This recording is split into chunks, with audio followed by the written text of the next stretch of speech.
Good morning, everyone. Today's topic is Karl-Pearson coefficient of correlation. Before starting this topic, we recall correlation. What is correlation? Correlation is a statistical method that measures quantitative relationship between different variables like between price and demand. There are various methods to calculate correlation. One of them is Karl-Pearson coefficient of correlation. This is given a quantitative method of calculating correlation. It is an important and widely used method of studying correlation. Karl-Pearson coefficient of correlation is generally written as small r. The formula which is widely used, that is small r is equal to summation of xy divided by under root sigma x square into sigma y square. Here small x is equal to x minus x bar and small y is equal to y minus y bar. This formula is applied only to those series where deviation are worked out from actual average. It does not apply to those series where deviation are calculated on the basis of assumed mean. Here we are going to solve a problem. The example is given here. Two variables are given, x and y. First, we will arrange this in a table. In the table, first column is present x. We listed down all the numbers.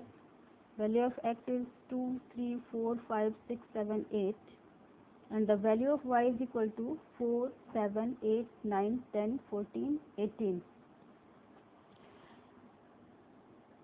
From the series, we find the value of mean of x series. Value of mean of x series, x bar is equal to 5. And number of total variables are 7. Then we find the deviation. Deviation means small x is equal to x minus x bar. It is minus 3, minus 2, minus 1, 0, 1, 2, 3. Then we square it. Small x square is equal to 3 square is equal to 9, 2 square 4, minus 1 square is equal to 1, 0, 0, 1 square 1, 2 square 4 and 3 square 9. In the same way, we find the small y and y square. Then we multiply small x and y and we find out summation of xy. The summation of xy is equal to 58. Summation of y square is equal to 130. Summation of x square is equal to 28. After putting this value in the given formula, we find the coefficient of correlation is equal to 0.96. It is a situation of high degree positive correlation.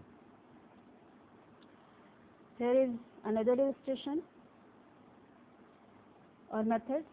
This method is shortcut method. This method is used when mean value is not in whole number but in fraction. In this method, deviation is calculated by taking the assumed mean of both the series. It involves the following state. We can also understand it by the illustration.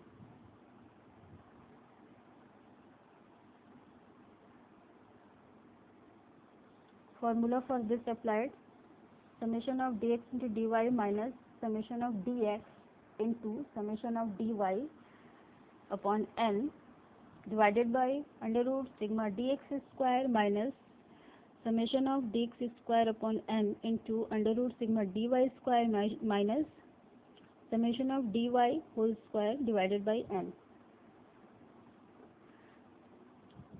The example are shown here. Here again two variables, price and supply. And in the table, price is shown by x and supply by y. Value of x is listed down here and value of y is also listed down. Then we find the deviation. dx x minus a. We assume the value of a is 8 from the x series and the value of assumed mean from the y series 20. Then we find the value of dx. This is minus 4, minus 2, 0, 7 and 12. Summation of dx is equal to 13. Again we square this value and we find the dx square. In the same way we find the deviation of y from the y minus assumed mean from the y series. Then we square it, dy square, and then we multiply dx into dy. Now finally we come the product that sigma dx into dy is equal to 205 and sigma dy square is equal to 250, sigma dy is equal to 0, sigma dx square is equal to 213 and sigma dx is equal to 13. After putting the value in the formula, we find the coefficient of correlation r is equal to 0.97. This is a situation of high degree of positive correlation. Thank you.